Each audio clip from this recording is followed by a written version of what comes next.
Très bien, on va commencer par la présentation des grenouilles de l'école alsacienne. Bonjour, donc là on va vous présenter le problème de la grenouille. Voici le plan de notre problème. D'abord, nous allons vous rappeler le problème. Ensuite, nous allons vous exprimer nos hypothèses. Alors, la première, ça sera comment nous avons trouvé nos chemins. Après, reconnaître les quadrillages possibles et impossibles. Après, résoudre les quadrillages de taille inimaginable. En dernière partie, nous allons vous exprimer notre ressenti, notre démarche tout au long de l'année.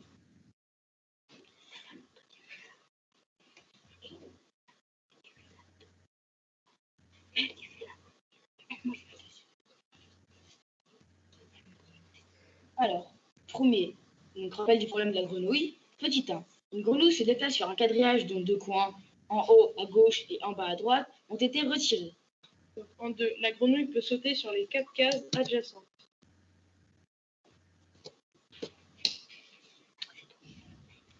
La grenouille veut parcourir le quadrillage entier sans repasser sur une case. Et cas petit 4, la grenouille peut partir d'où elle veut, et son parcours peut l'emmener où elle veut. Donc, la question, c'est pour chaque taille de quadrillage, la grenouille a-t-elle une solution? Si oui, comment? Sinon, démontrez pourquoi. Non. Comment prouver que certains quadrillages sont possibles et pas d'autres? Et comment les réaliser, s'ils sont possibles? Tout cela fait bien des questions, mais il faut y répondre. Alors, nos hypothèses. Comment avons-nous trouvé les chemins? Hypothèse 1. Case de départ située en dessous du milieu du quadrillage. Nous avons débuté de n'importe quelle case et avons trouvé un chemin passant par toutes les cases de la plupart des quadrillages. Donc, petit 1. Si nous commençons par une case située en dessous du milieu du quadrillage, il faut d'abord passer par toutes les cases en dessous du milieu, puis peu à peu remonter. Au contraire, pour les cases situées au-dessus du milieu, il faut d'abord passer par toutes les cases situées au-dessus du milieu et peu à peu redescendre.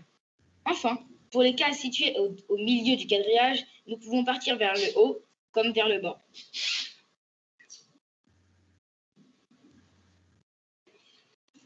Alors, voici une illustration de notre première hypothèse. Donc ceci est un quadrillage démontrant la croix représente le départ et le rond représente l'arrivée.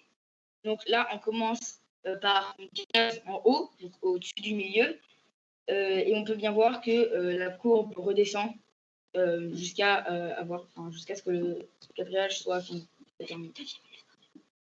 Voici la deuxième illustration donc, qui montre le milieu. On commence par une case située au milieu. Excuse-moi. On peut passer en bas par en haut. Donc là, on a choisi de passer en haut. Et donc toujours, la croix représente le départ, l'arrivée, le rond. Et la troisième hypothèse, c'est on commence une case située en dessous du milieu. Et puis après, on remonte peu à peu.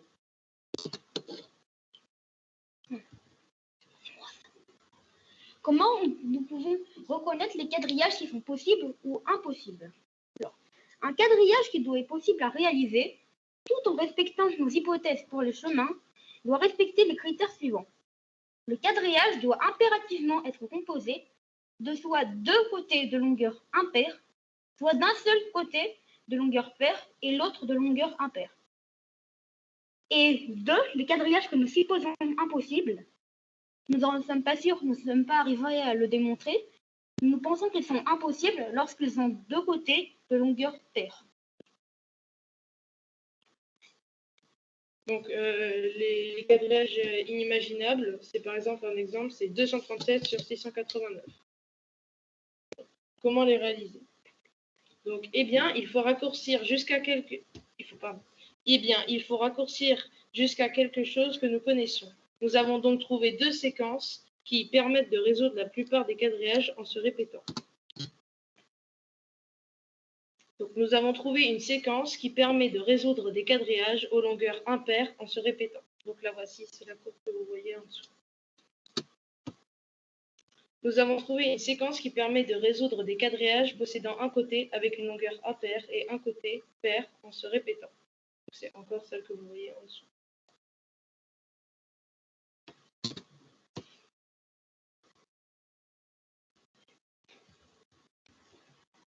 Alors, au tout début, nous étions un peu perdus pour résoudre ce problème, mais nous nous sommes accrochés et avons réussi à trouver les différentes possibilités de quadrillage, puis notre théorie que nous vous avons présentée. Mais après, M. Berniaud, il nous a aussi éclairé l'esprit en nous avançant une autre idée de séquence répétée pour résoudre les quadrillages. Nous les avons trouvés et nous vous les avons montrés aussi, La séquence. Merci de votre écoute et merci de nous avoir écoutés.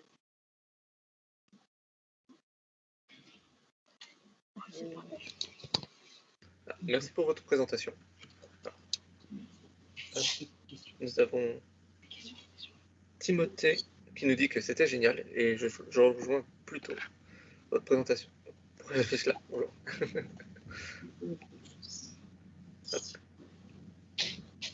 Donc, je crois que... Alors, on va passer aux questions assez rapidement.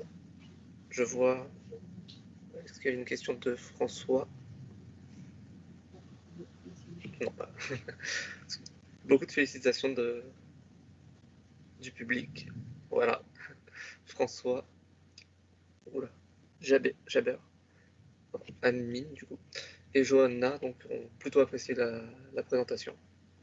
Ok. Vous nous avez présenté différents motifs que vous avez su repérer pour résoudre ce problème de parcours de quadrillage. D'accord. Oui. Juste par curiosité, est-ce que vous avez tenté de retirer d'autres coins que les deux coins opposés en diagonale? Alors, le problème, on ne pouvait pas en rajouter d'autres. Enfin, on ne pouvait pas en enlever d'autres, c'était obligatoirement que en haut à gauche et en bas à droite. D'accord, aucun souci. Y a-t-il d'autres questions des participants? Enfin, des spectateurs? Non, on ne dirait pas. Si, est-ce que vous avez regardé s'il y avait plusieurs trajets dans certains cas? Oui, bien Oui, sûr. dans certains cas, par exemple de quadrillage 5/7, nous avons essayé depuis toutes les cases. Pour savoir si tous les cadres, enfin, si un quadrillage donc, de longueur de deux longueurs impaires ou de longueur une longueur impaire et d'une longueur paire, c'est-à-dire les quadrillages possibles, on a essayé, comme vient de le dire Frédéric, on a essayé de commencer par toutes les cases pour voir si le quadrillage était possible. Et effectivement, ça a marché. Et c'est pour ça que notre théorie fonctionne, enfin, pour les cas que nous avons étudiés pour l'instant. On ne sait pas si, en tout cas, pour l'instant, on n'a pas trouvé de contre-exemple, mais il pourrait y en avoir, bien sûr. Mais on n'a pas eu le temps de trouver de contre-exemple. Ok, merci. Je vais poser une toute dernière question, et puis s'il n'y a pas d'autres questions dans le chat, on va passer à l'exposé suivant. Sur les différents quadrillages, avez-vous tenté de partir d'un bord, d'un coin, et de faire tout le tour du quadrillage jusqu'à arriver au centre, pour voir ce que ça pouvait donner? Oui, on vous l'a aussi montré. Bonjour. Du milieu. Voilà. Faire des boucles en faisant un espèce de cercle. Je l'ai pas bien vu du coup. Pardon. Attends, du coup, il faudrait Non, parce qu'il m'a demandé de partir d'un côté. Donc ça veut dire que c'est pas ce qu'on a fait.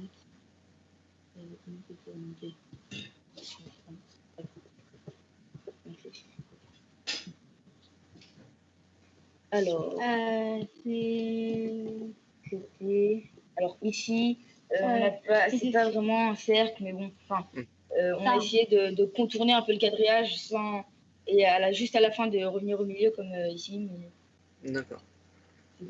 Ok. Le cas particulier que j'imaginais, c'était effectivement faire des tours en entier. Vous avez fait plus ou moins la même idée. C'est vrai.